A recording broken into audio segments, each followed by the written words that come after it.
Well, hello, folks out there in YouTube land. Let's get right into this show. All right, we've got an anonymous coach who is not impressed with Nick Saban's hires at offensive and defensive coordinator, and I'm not shocked by that. I'm not terribly impressed either. Now, he is Nick Saban, I understand that, but Tommy Rees out of Notre Dame is a run-first guy, and then you've got Kevin Steele, who's kind of a retread, old dude, who is 3 yards in a cloud of dust. He's going to play real tough, straight-on defense. I don't know. I'm a little bit surprised by this, but I think what it is, Nick Saban's trying to go back to the future. This baby hits 88 miles per hour. You're going to see some serious... What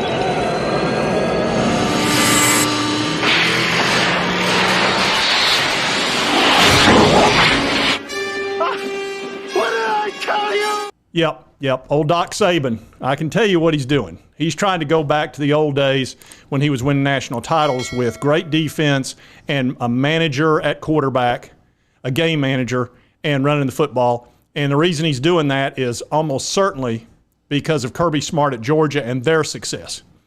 Now, this article, I'm going to go into it here for a minute. And this is by Brad Crawford of 247 Sports. And, of course, he talks about the anonymous SEC football coach who's skeptical. And will Tommy Rees or Kevin Steele work out at Tuscaloosa? Immense pressure on both. I agree with that. Said the hiring of these two guys, I almost felt like it was like an overreaction. You know, they lost 2 games last year, which in Alabama world is heresy. I mean, they're running around with their hair on fire. They don't know what to do, which, you know, most teams would be very happy with two losses in a season, whereas Alabama's distraught. And especially with his assistant coach winning his second title. So, again, I think he's trying to go back because, you know, he was so worked up over Auburn's success with going fast and having a real forward-thinking offense that he brought in one Lane Kiffin, you know, one of my favorites, and kind of went with new age offense, and it worked out pretty well for him, and Lane was a good hire for him as far as an offensive coordinator is concerned. But he feels like he's probably gotten away from what he likes, and then having Kirby Smart show up at Georgia and just kind of take over and win those 2 natties has really upset him to no end. And so he kind of did this knee-jerk reaction and fired both his offense and defense coordinators. So, again, a lot of pressure on those guys. It says, Saban shifting back to Steele has lots of us guessing how far back they want to go with their look. Pete Golding was a different guy that Nick and Kirby Smart philosophically, like simulated pressure, split safeties and stuff. And so are they going back to the old days? Absolutely. Rees is under more pressure than he realizes. Well, the only pressure you've got there is you better win every game or else.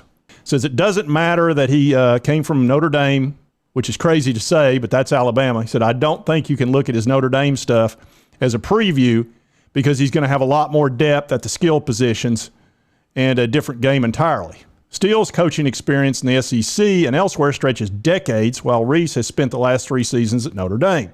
Said he's taken over an offense that hasn't solved its quarterback situation yet, but did add Notre Dame's Tyler Buckner, who was the backup quarterback, because he was tied with Tommy Rees. And Buckner is a talented dude, but he's also very loose with the football. Said Buckner, who didn't particularly play well in Notre Dame's spring game, appeared set to be backup to Wake Forest transfer Sam Hartman, which I totally agree with. And so he wound up transferring down to Alabama. Alabama! And the Alabama YouTube crowd is not too happy about this article. And you know I always like to keep an eye on the behind enemy lines. And not real enemies, you know, sports enemies. But anyway, this guy who I sometimes feature, you know, if it's Florida, I usually high top sports. If it's South Carolina, I'll usually put Jackpot. I'll feature him.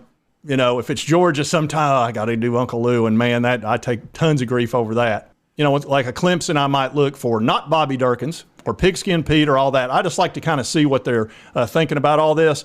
And this guy that I've featured before is Kangaroo Black. And let's see what he thinks. He's not going to like it. I'll just go ahead and tell you.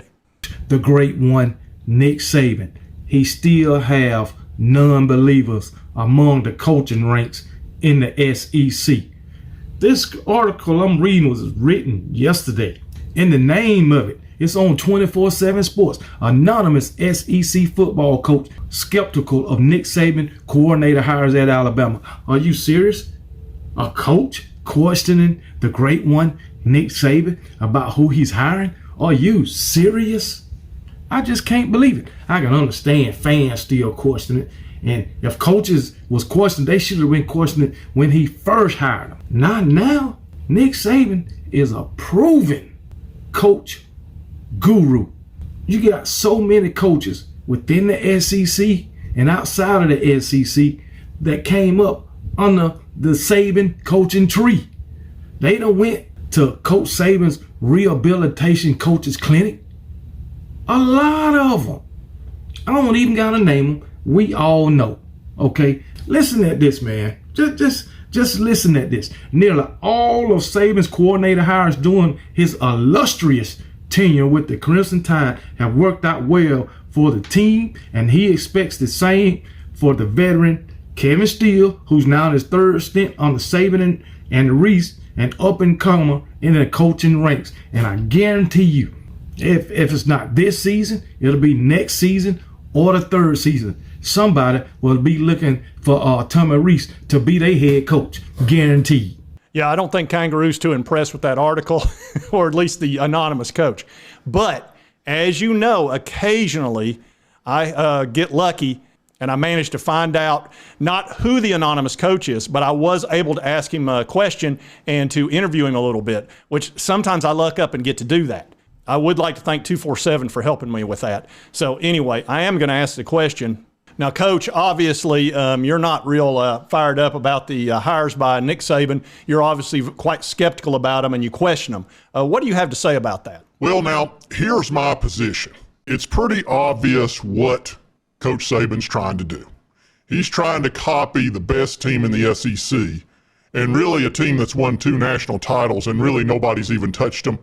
So I can understand why he would hire a defensive coordinator so he can go back to the way it was when a certain defensive coordinator was helping him win titles. And also bringing in an offensive coordinator is going to run the ball because, he's seeing the success of a certain team that's really killing it. And he probably wants to run the ball and play dominant defense and, bring in more of a, let's just call him a game manager type quarterback. Appears to be what they're doing there. And, that's fine. I don't blame him for wanting to copy an incredibly successful coach at a fantastic university is my understanding, what I hear.